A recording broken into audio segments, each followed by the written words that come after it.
But a new question arose. What if even the thinker behind the thoughts isn't real? Descartes had assumed that because thoughts existed, there had to be a thinker behind them. However, centuries later, advances in modern neuroscience and the teachings of Eastern philosophy have dissected this idea. It turns out that thoughts just happen.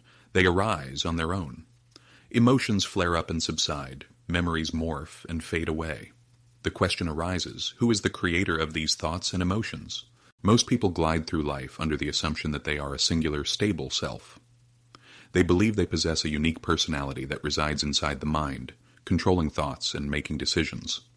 But something peculiar occurs when you sit in complete silence and just observe your own mind. Thoughts continue to flood your mind, but they aren't dependent on you for their creation. The thoughts materialize out of thin air, play out in your mind, and then diminish. Yet, you can perceive all of this happening. There is certainly an awareness that resides within you, and that is real. Fast forward to 1848, when an unusual incident concerning a railroad worker named Phineas Gage brings more light to this matter. Phineas Gage had an iron rod blasted through his skull in an accident at work. Miraculously, he survived. However, the person he was before the accident was nowhere to be found. Overnight, his personality was altered completely. He transformed from being a calm, responsible man to a reckless, aggressive individual, almost unrecognizable to those who knew him. So the question remains, who was the real Phineas Gage? If self was something static and deeply embedded within us, it wouldn't be able to transform so drastically. Yet we witness changes in ourselves all the time. Around 2,500 years ago, Buddha realized this truth.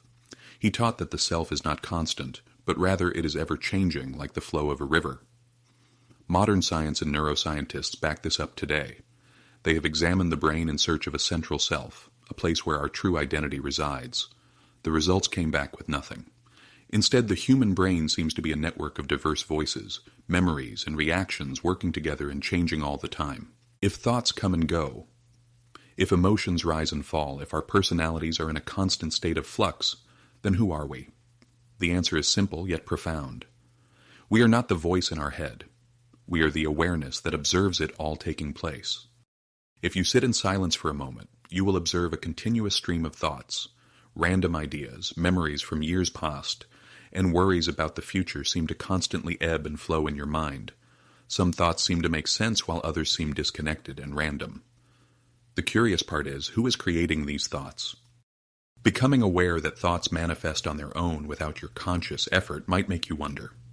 If you were truly in control, wouldn't you be able to decide your next thought before it happens or choose to feel varying emotions at will?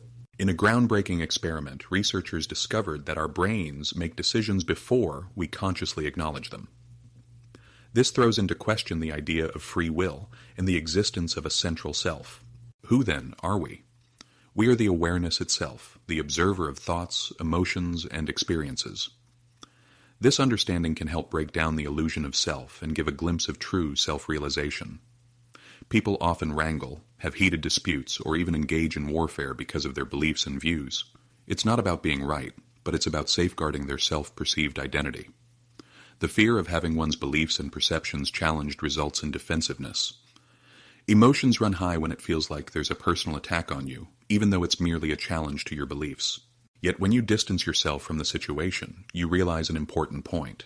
If your opinions can be modified and your personality or identity can adapt and change over time, then none of this represents the real you. You've spent years molding a character, repeating thoughts, reinforcing habits, and creating a mental image to establish an identity. But over time, this identity becomes a self-made prison, confining you to a single characteristic. Here's the truth. You were never destined to be just one thing. When you let go of the constriction to define yourself, you open yourself up to infinite possibilities. You stop protecting an identity and begin to experience life openly, without judgments.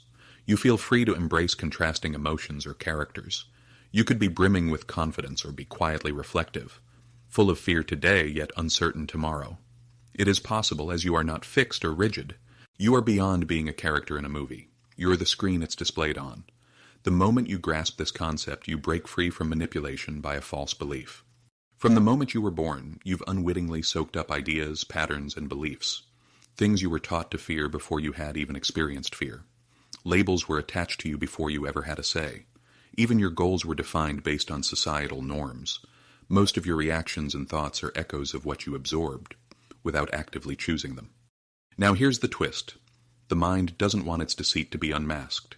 When you unveil the illusion, you strike at the heart of its control, and you start to question things you'd previously never considered. The thoughts in your head, the automatic emotions and desires that seem to be placed inside you, not by your choice, but by the world around you. All of these are but a stream of imposed conditioning on continuous playback. Once you start noticing, something incredible happens. You stop living like a programmed machine, identifying with every fleeting thought or emotion. You begin to observe. Your mind is now distinguishable as a tool, not an identity. A mechanism creating thoughts, not a self-commanding entity that you have to obey. When you realize this, you become free from the imposed identity and the invisible strings that were embedded in you since birth. The moment you understand that you need not be a new person, but to unlearn everything that isn't inherently you, you awaken. Seeing through the illusion brings about dramatic changes. You can't unsee it, and nothing appears the same. You start to notice how everyone is playing out preset patterns. You hear people defending their perspective and feel the urge to tell them they're not advocating truth, but a brittle sense of selfhood. When people claim, "This is just who I am," you realize they are captive to their own narrative. You, on the other hand, can see through these subtleties. As the fear of failure, judgment, and being inadequate fades, life starts to feel less personal. If someone offends you, the initial reaction fades quickly, for you ask, who exactly are they offending? A thought about not being good enough does not affect you anymore. You simply observe the thought as part of the awareness, ephemeral like a cloud, destined to dissipate. No longer clinging to a false identity or weighed down by an illusion of reality, you become more present, more in the moment.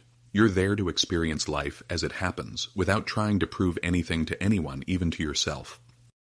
The path to awakening doesn't require adding new traits. It's about stripping away everything that you're not.